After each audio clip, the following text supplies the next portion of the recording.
Now, let me start by saying this isn't the way I like to do this. Typically, what I'll do is put the bedwood in before I stain or top coat it. I'll make sure everything's measuring out good. Then I'll pencil in all of my holes right here. I'll take it all back out. I'll drill the holes. And this way, when I'm drilling the holes, I can make sure the wood's not punching out of the bottom. I can then stain and seal the holes also. But this job just does not have that extra time in it. So what we're going to do when we don't have any time and the money's tight is just go ahead and stain the wood, top coat it, install it, and then we're going to drill the holes out. So all you'll need to do is make sure you get a piece of cardboard or something like that so you don't do any scratching. Get a drill that has the smallest body on it right here, because if it's too big of a fat body, then you're going to be at a tilted angle and drilling like that. You want to be able to do down as straight as possible, and then you're just going to go ahead and drill the hole, put the nut bolt in, have somebody put the nut on the bottom, and you're all set.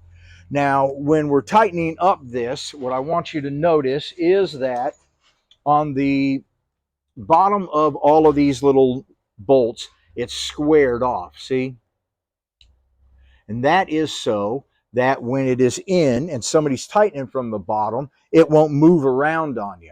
But you got to watch out for a couple of things. One, you got to make sure that this square head right here is in the square hole. If it's stuck up a little bit and then you start tightening it, what it's going to do is bend your strips or bend your tub right here. So go ahead and snug. This takes a long time. You got to snug all the bolts up. You got to make sure that it's all nice and even. You got to make sure that the boards are nice and even, front to top, etc., etc.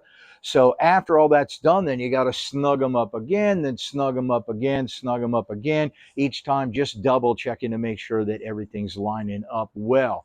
Also, when you're bolting this stuff up, you want to do your sides first and then do the tub right here. Now, the reason for that is if you were to tighten this tub right here, then it'll lock in the rest of this, and it may not let it tighten down all the way.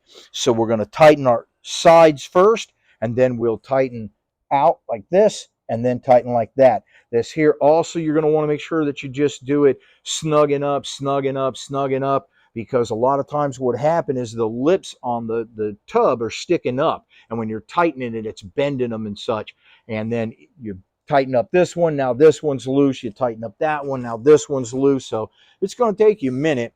Other reason I don't like doing this is that now we got all this sawdust in here and we're going to have to clean all of this out.